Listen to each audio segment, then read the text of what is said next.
Okay, let's just get right into it. If you're an architecture student, there is a very good chance you absolutely love to hate one very specific thing, the International Building Code. It is thick, it's dense, and honestly, it can feel super overwhelming when you're just starting out in the field. But in this explainer, we're going to demystify the whole thing together and build you a real, practical survival guide. Right now, you probably feel like building codes are just this giant, intimidating rulebook deliberately designed to crush your grand artistic vision. But what if we flip that script?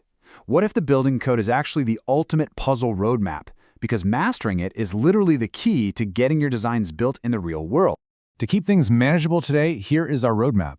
We'll be looking at 1. Cracking the building code, 2. Meet the code enforcers, 3.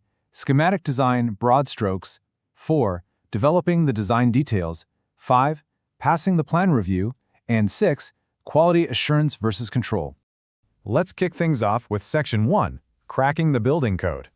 Instead of trying to memorize 35 dense chapters, which please don't do that, let's completely reframe what the code actually does.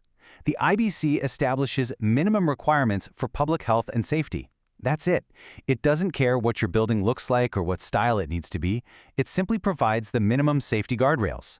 Once you understand those boundaries, the creative problem solving is left entirely up to you. It's not a straitjacket, it's a safety net. Moving right along to Section 2, Meet the Code Enforcers. Before you even think about firing up CAD or sketching a single line, you have to know exactly who makes the rules for your specific site. This brings us to a foundational term you're going to hear constantly, the AHJ, or Authority Having Jurisdiction. This isn't just one monolith. Your AHJ could be a city building department, a state fire marshal, or even a county health department. And you absolutely must know their specific local amendments to the IBC, because in the architecture world, local rules always win. All right, Section 3, Schematic Design, broad strokes. Now we actually get to start designing. In this phase, stick strictly to the broad scope requirements. Getting bogged down in granular details right now is a total waste of your time because your design is definitely going to change. So here are your first 4 actionable steps. Determine your AHJ, grab the essential building data, figure out the occupancy group, and pick your construction type. These 4 early choices act as the fundamental parameters that entirely dictate your building's allowable height and overall area. Just to show you what Step 2 looks like in practice, take a look at this. This is an actual architectural program for a privatized student housing facility. Before drawing anything at all, you extract the total square footage, the number of stories, and the specific functions right from the owner's program. Once you've got that raw data, you classify the building into occupancy groups. This step is absolutely critical. Why? Because the occupancy group heavily dictates the stringency of your fire safety and egress, or exiting, requirements. Safely evacuating a massive stadium full of people requires a totally different approach than a small retail shop, right?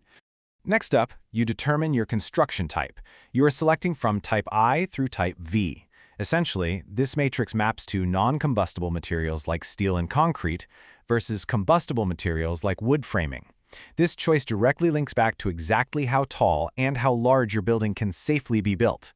It is honestly fascinating how these early choices play out in reality. For example, selecting something like Type VB, which is combustible, unprotected construction, means no fire resistance ratings are required for certain building elements. It perfectly highlights how one single early choice can radically alter your design constraints and, of course, your budget. With our broad strokes painted, we shift into Section 4, Developing the Design Details. This is where the puzzle pieces really start coming together. We are zooming in, translating those broad schematic concepts into specific code-compliant physical elements. We have to map out exactly where the rated fire barriers go, make sure the hallways are actually wide enough for emergency egress, and guarantee that every single route is accessible for individuals with disabilities. You can't just guess as the design develops. You have to continuously calculate and double-check your math, confirming that your evolving, detailed spaces still actually fit within those broad, allowable height and area limitations we set up all the way back in Step 1. Finally, we reach Section 5, Passing the Plan Review. Your design is locked in as construction documents, and it's time to package the whole thing up for the city to review. At this stage, vagueness is your worst enemy. The clarity of your drawings and specs is quite literally the difference between a smooth, fast approval and a painful, endless cycle of corrections that will absolutely drain your firm's budget. This is the basic 5-step bureaucratic hurdle you absolutely have to clear before a single shovel hits the dirt. You submit the documents, the plans examiner reviews them, you address their comments, resubmit for verification, and finally get your permit.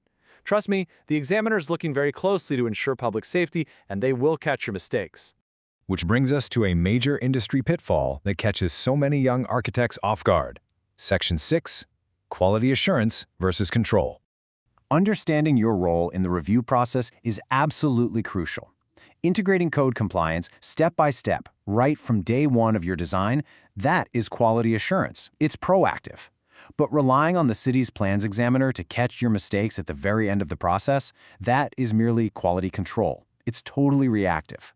And here is the harsh reality. Using the local plan reviewer as your firm's safety net is the ultimate rookie mistake. It's incredibly inefficient. If they have to heavily redline your drawings, it forces redesigns that cost immense amounts of time and money. And honestly, it makes you look pretty unprofessional to your client.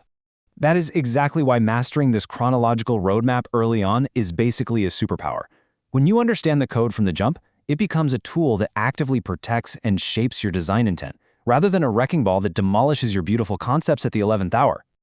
So as future architects, I want to leave you with this final provocative thought. If the building code just represents the bare minimum standard for keeping people safe, are you just checking boxes to pass a test, or are you mastering these rules to truly protect and elevate the human experience? True innovation isn't about avoiding the rules, it's about deeply understanding them so you can build something extraordinary.